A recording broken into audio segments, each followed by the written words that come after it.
The Labour Party created the NHS in 1948 to be there for everyone, rich and poor, at the point of need, free at the point of use. In 2012, the NHS was the best healthcare system in the world. But after so many years of cuts and privatisation, it's really suffering. That's why, ahead of the next general election, we're calling on the Labour Party, the party that created the NHS, to reinstate it as a fully public service.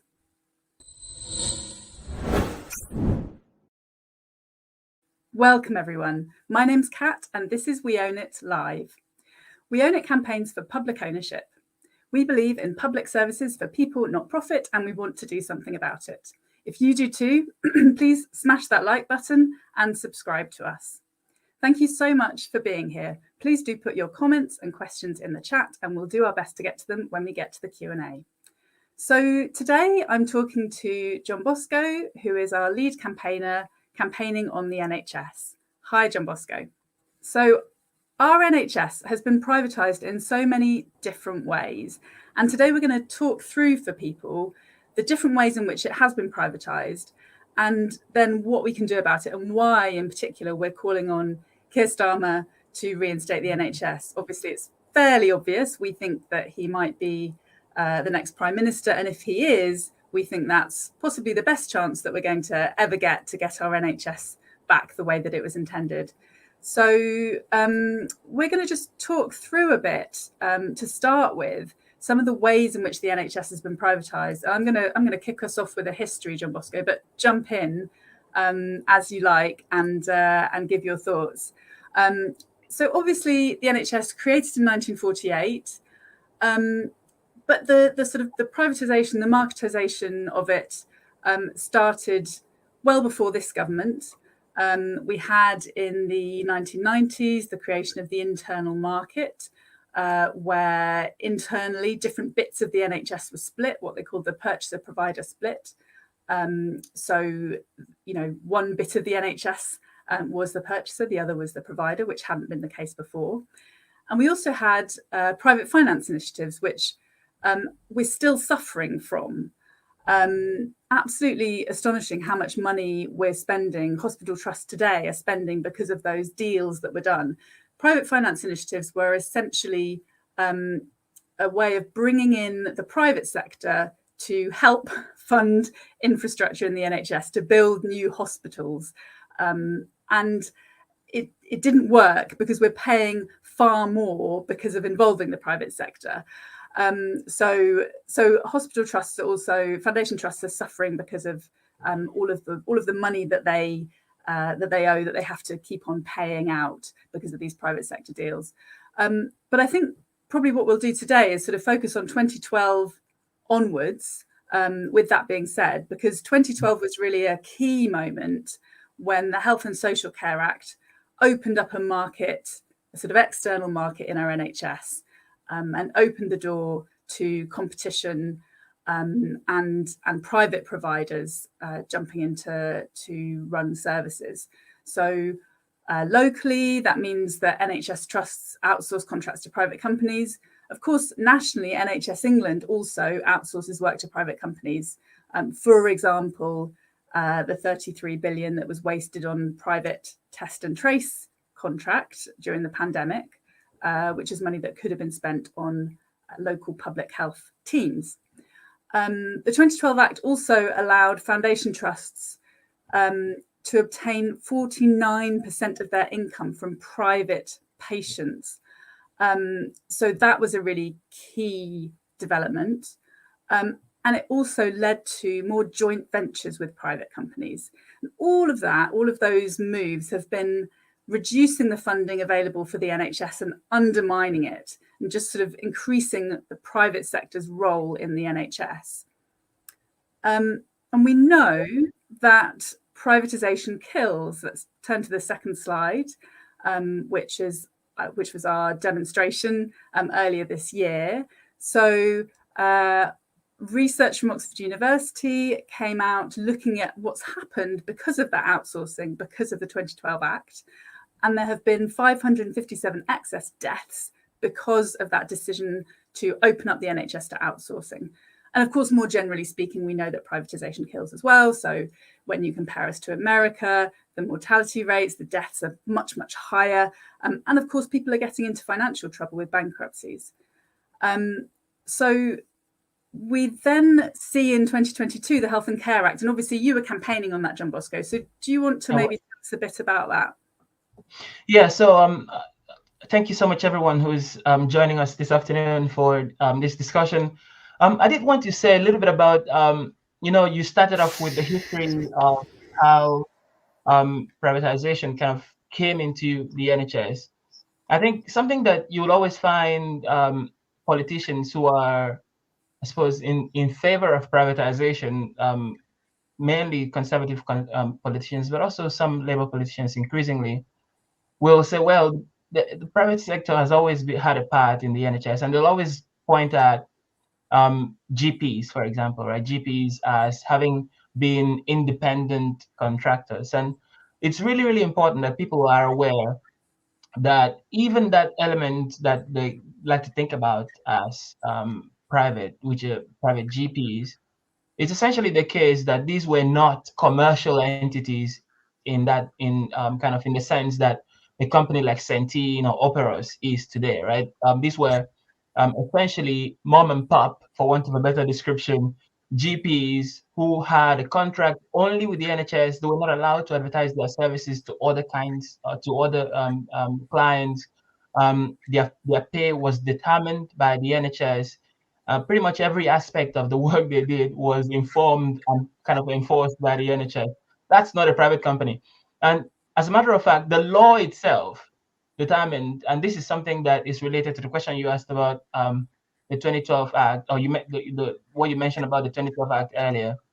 The law itself recognized that there was a fundamental difference between GP surgeries, the traditional GP kind of partnership, and these private companies who are coming in like Centene, right? So until quite recently, um, you were not companies that were led by people who are not GPs could not run GP surgeries, but they had to, I think it was in 2004, if I'm not mistaken, create a whole new contract called APMS contract, Alternative Provided Medical Services contracts, which allowed a company like Centene that's not run by GPs to run GP surgeries, right? So even the law had recognized that there is a difference between a traditional GP surgery, which politicians like to pretend was private companies within the NHS, and the role of Centene.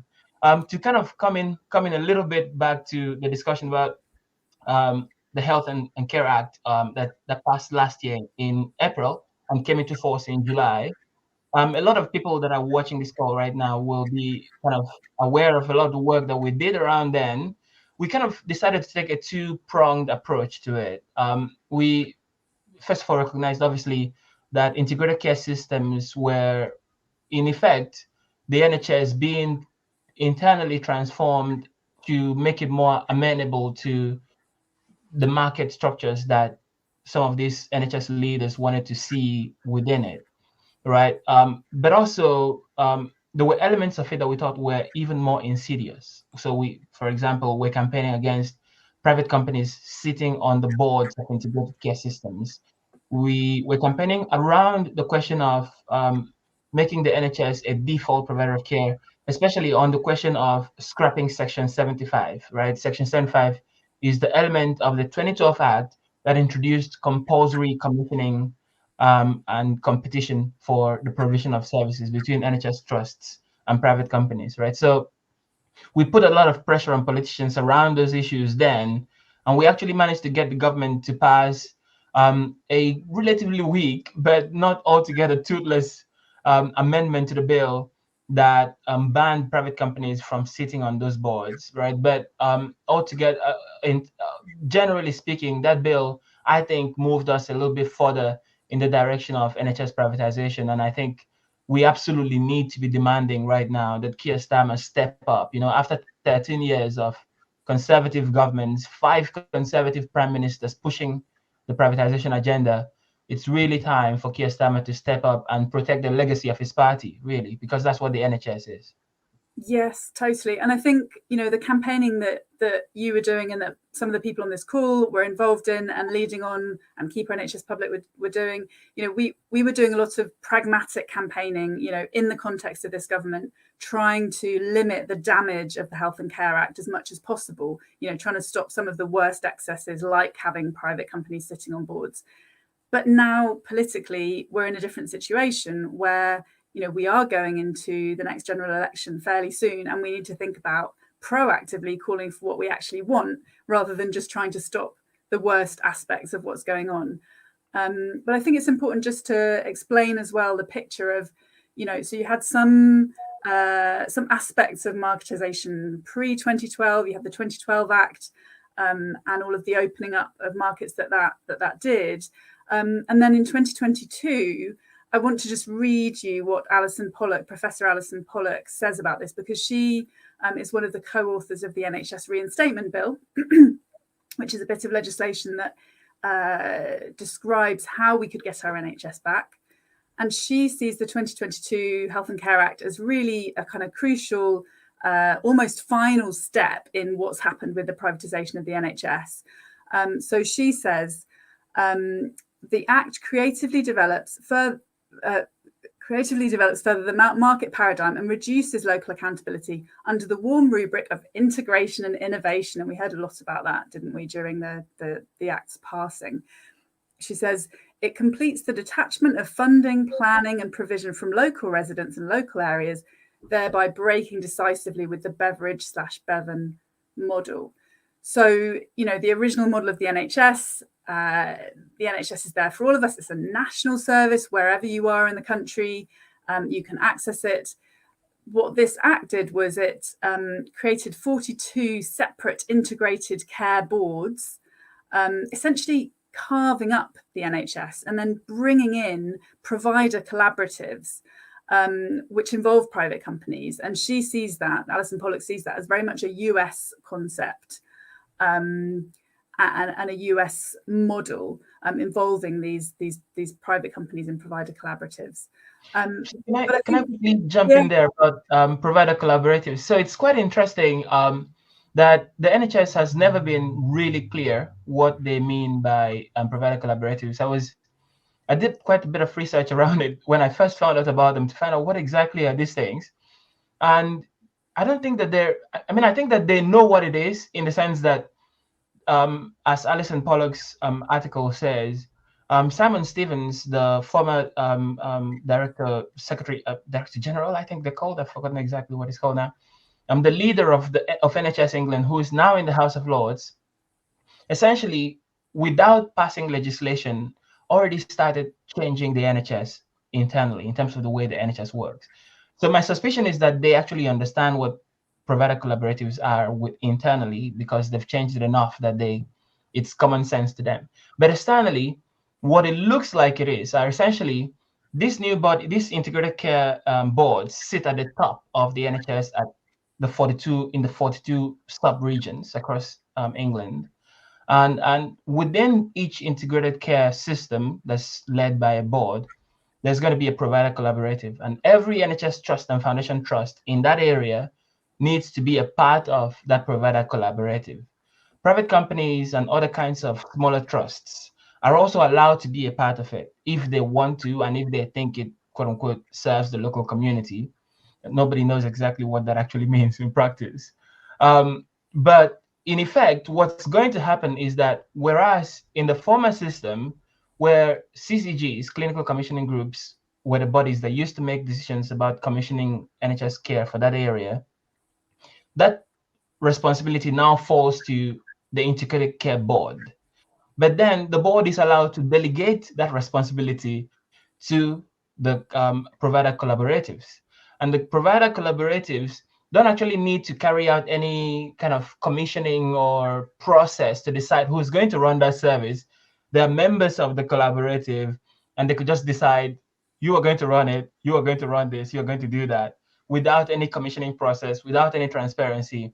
And I think this is part of what's going to kind of move our NHS more in the direction of private companies just becoming normal, in the internal process of the NHS, and becoming normal, getting contracts without any kind of process that can be scrutinized publicly, and that's a deep crisis in the NHS that is allowed to happen. Right. So they took out in the 2022 Act, they took out some of the processes that had been there, which obviously we maybe didn't like those processes when they were about the internal market. But now that you've got these external companies involved, essentially getting rid of any process opens the door to cronyism. But I think Allyson Pollock makes another, and Peter Roderick, the co-authors of the NHS Reinstatement Bill, make another really important point around this, which is the Secretary of State's duty to provide healthcare to everyone was taken away with the 2012 Act. And what this further Act has done is it's essentially sort of strengthened that, or rather reduced that further, limited that duty to provide and made it really muddling who is actually in charge. So, you go to your ICS, but actually they can outsource the work to the provider collaboratives. What you don't have is that kind of straightforward duty on the minister for the whole of the country to provide healthcare. And there was this story that we just saw today of a woman in Wales who is struggling to get the care that she needs. She's been trying to get an operation for 2 years. She's in a huge amount of pain. And the Welsh government has actually been quoted in this article. It's kind of horrifying, saying the Welsh government does not provide, because health has been devolved. The Welsh government does not provide funding for individual NHS procedures. That's the responsibility of the health boards concerned. And where required, health boards have processes in place to arrange for appropriate treatments to be delivered in other health boards. Now, I don't know if there's any difference between what's happening in Wales and what's happening in England, but it sounds like a similar pattern. Maybe you can add to that, Johnbosco, but it sounds like a similar pattern where, you would expect that the government is ultimately responsible for your healthcare. That was the deal when the NHS was created. But now it's kind of, you can't any longer rely on that. And you're relying on this health board, which, by the way, will also be, effectively rationing the services that it provides. So what Allyson Pollock says is you end up with this kind of rump service where you have fewer services available. And if you want to complain about it, the government isn't responsible anymore. They don't have that duty to provide. So, that's why we're saying, actually, we can have nice words from the Labour Party about, a wave of insourcing, and that's good. We do want insourcing in general. But when it comes to the NHS, just saying, let's insource some more contracts isn't actually sufficient, because what we need to do is we need to take back the NHS to what it was supposed to be. We need to reinstate that duty on the Secretary of State to provide healthcare to everyone. And we need to be really clear about that. So we need to get private companies totally out of the NHS in all their different forms, whether we're talking about private finance, whether we're talking about local contracts, national contracts, whether we're talking about decision making that they may be involved in. We need to end that. And then we need to say, actually, we don't want this carved up, chopped up NHS anymore. We want an NHS that will deliver a reliable service to everyone, and that will deliver the comprehensive range of services that people need, so that you can actually rely on it. Because it's all very well saying, as many Conservative politicians do, the NHS will always be free at the point of use. But if there's very little service left, it kind of doesn't matter if it's free. So we need the full range of every kind of healthcare that people need, rather than this sort of, cutting back, encroaching on what we can expect. Yeah, exactly. I mean, I think there are two things there, right? There is one, who gets care in the NHS, and I think by and large that's the question that's dealt with that Allyson Pollock and Peter Roderick deal with under the question of the Secretary of State's duty to provide care to everyone, and they kind of draw a really worrying kind of, if you like, time map of, we started off with the Secretary of State being legally responsible. So if you don't get care, you could sue the Secretary of State and win some kind of compensation, right? But then that being scrapped, and now your entitlement to care depends not on you being in a particular geographic location, but you being registered with a GP surgery within that particular location. Well, what if you're visiting your uncle or your aunt or your mother or father or somebody in another part of the country, and let's say you fall off a bicycle and you go to the hospital there? And I actually read a story yesterday. I believe it was a story that was linked within Allyson Pollock's article, of somebody who was turned away from 2 different hospitals, if I'm not mistaken. I think that happened in Manchester. The more I talk about it, the more the story comes back to mind, because it was a very stark story. Somebody was turned away from 2 different hospitals for reasons related to a policy that was put in place that ensures that people get care from the hospitals as closest to their house, right? This is a byproduct of the Secretary of State no longer being responsible for the care that everybody got. And at the beginning of the NHS existence, this particular piece of the law was thought to imply that the Secretary of State needed to make provision to provide hospitals, to provide GP surgeries, to provide every element of every step of our healthcare system, right? But scrapping that, therefore, now means, well, not everybody is entitled to care. You might be English, you might be born in England, and you think, well, I'm entitled to care in England. Well, you may be entitled to care in Newcastle, but not in Oxford, all right? So that is a deeply problematic element of things. But there's obviously that other element of, as time passes, the number of things that we are forced to pay for increases, right? We are now forced to, a vast majority of us are now forced to pay for dental care, for eye care, for all sorts of other kinds of things, that kind of the principle of paying for your care is kind of getting more enriched within the NHS. And it's really, really important, right, to kind of reel this a little bit back into the demand of our campaign. It's really, really important that we are demanding of Keir Starmer and of all of the parties, to be totally honest, but quite important that we put pressure on Keir Starmer, because we think the polling suggests that they're in a strong position to win the next election. We put pressure on them to say to them, enough of this kind of financial meanderings within the NHS.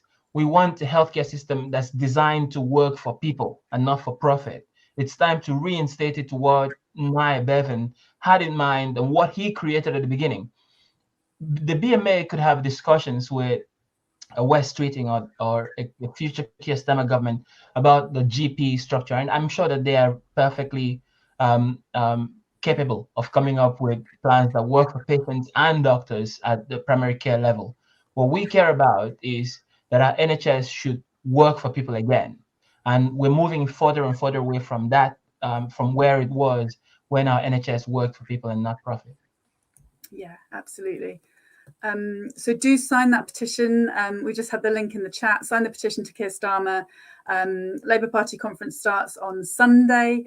Keir Starmer's speech will be on Tuesday. So we're really trying to push this petition ahead of that conference and that speech, to send a really clear message to Starmer.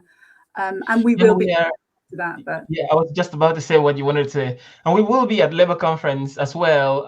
We're taking action outside Labour conference at the Wheel of Liverpool, if you're there, to essentially say to Keir Starmer, reinstate the NHS as a fully public service. Just to kind of say a little bit about our theory in taking that action, we've kind of worked on what we think is going to be a really eye-catching, kind of striking action that tells a story of the last 13 years of private companies during the tenure of each of the last 5 Tory prime ministers cutting into the NHS. So we're going to have people dressed up as the last 5 Tory prime ministers. Each of them will be carrying a large prop knife with the logo of a private company associated with their time in government. And we think that this kind of visual, and every time I've described it to somebody in the press, they've found it to be quite striking, and they've been quite interesting. So fingers crossed that we get good coverage, right? And if we do, we might then be able to put ourselves in a position to get a lot more people, not just within our circles and in the public, but in the press talking about it. And I think the moment that this begins to cut through into the press, hopefully we begin to see Labour being asked questions about what they're going to do about the NHS, because obviously the government has taken a significant amount of the brunt at the moment, fairly, as a matter of fact. But Labour does need to make its hand clear. What are you going to do about the NHS? And what we are saying to them they should do about the NHS is reinstate it as a fully public service. And we're far past the time to depend on the private sector to solve this problem. The private sector cannot solve this problem. And you will be aware of how only the NHS campaign. We know the private sector does not have A&Es. And something you might not actually know, I'm going to finish on this now, so Kat can come back in. Every single month in England, 550 people are transferred from private hospitals to NHS hospitals because they had an emergency in the private hospitals, right? So the private hospitals have no A&E. If you have an emergency, they cannot help you. That's number one. The private hospitals do not have staff. And what we are in the midst of at the moment, we're in the midst of a waiting list crisis. But over and above that, we're really in the midst of a staffing crisis, right? That's the reason why the waiting lists are really what they are at the moment, in addition to privatization and funding cuts. And the private sector does not train staff. They essentially poach staff that have been trained, according to analysis by the Center for Health and the Public Interest, have been trained to the tune of about £8.7 billion by the public, right? We train them, we have the framework for training them within the NHS, and the private sector steals them, right? So the private sector cannot help us with this. And finally, we know that they only treat those that are profitable, right? If your case is not profitable, they're not going to treat you. And even if it's profitable and they treat you, and even if you pay out of pocket for it, if there is a complication, they cannot help you. You have to get help from the NHS, right? So it's really, really important that we are making sure that Labour understands.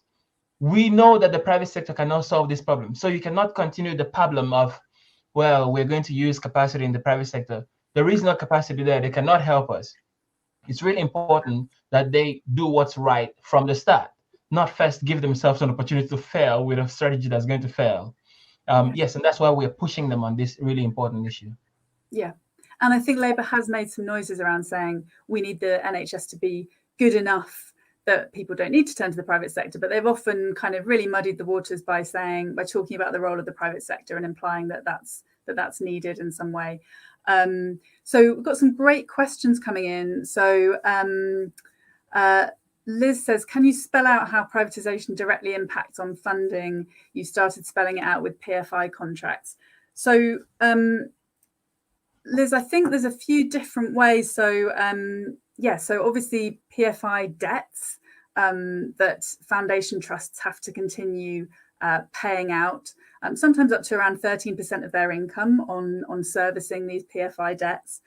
I've found a few other ways, I think, partly drawing on what Johnbosco just said. So, privatisation impacts on funding because the doctors that work in the private sector, that's essentially draining staff out of the NHS. Now, that's not directly on money, but it's resources, being taken out of the NHS. Same with A&E, the private sector's reliance on A&E.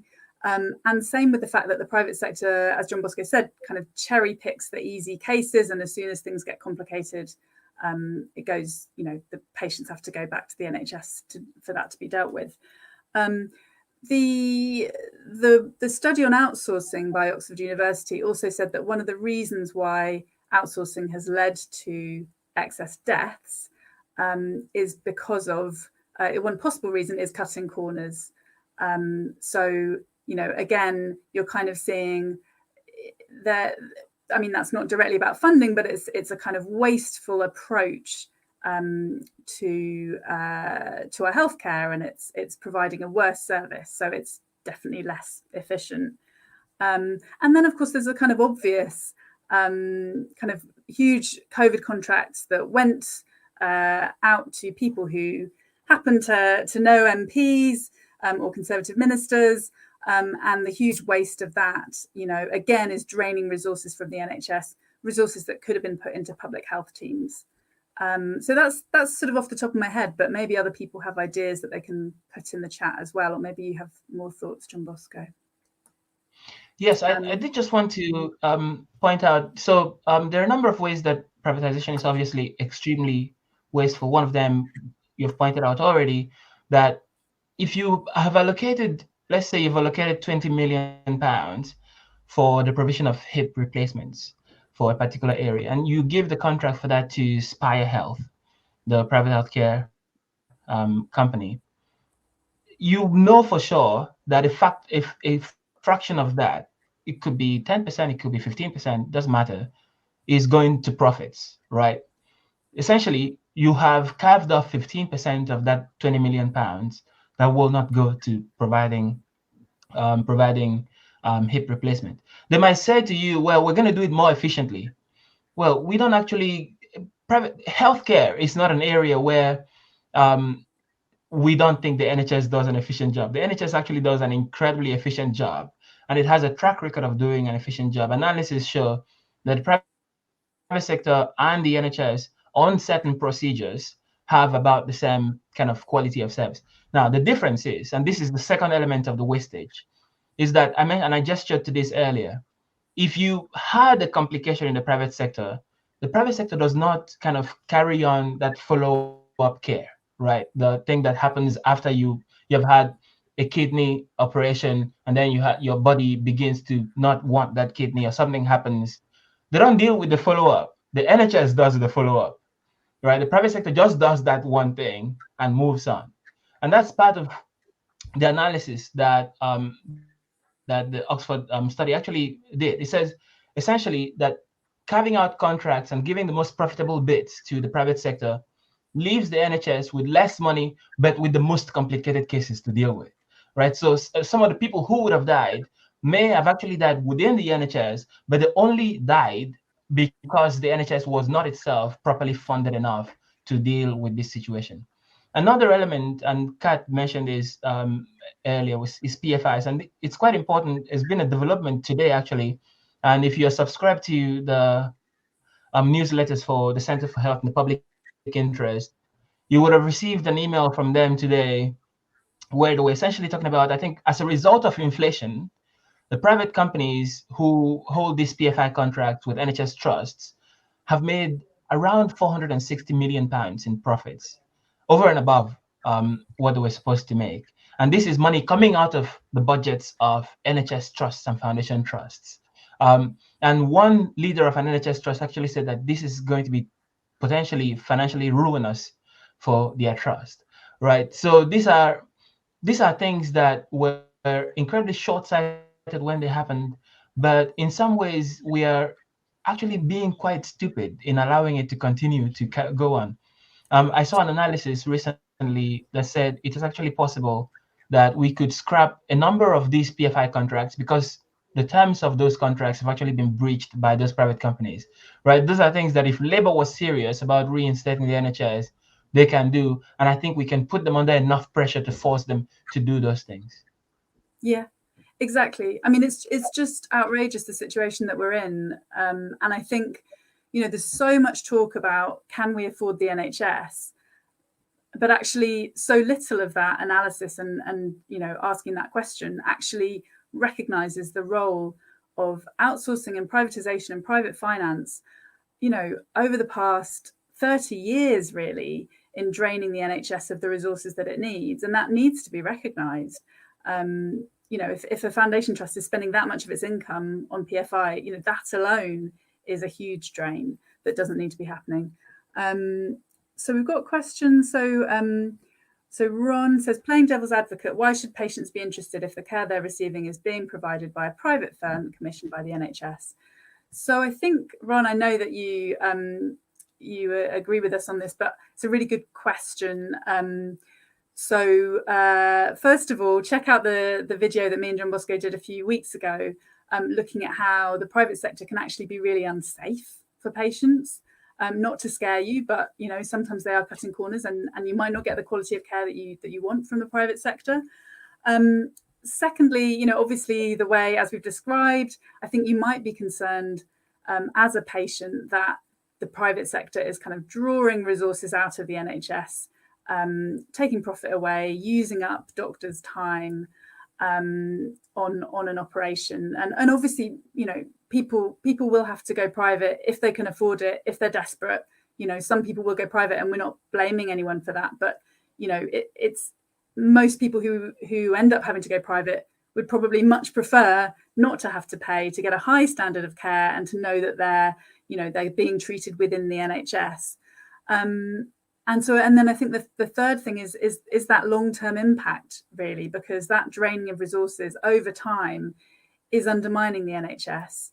And so I think it's really sad for people, actually, and frustrating to have to go private when they would rather not, and when they believe in the NHS. So there's no judgment around that, but actually the NHS needs to be there for all of us. That's what people want, and that's what we should have. There's no reason why we can't have that.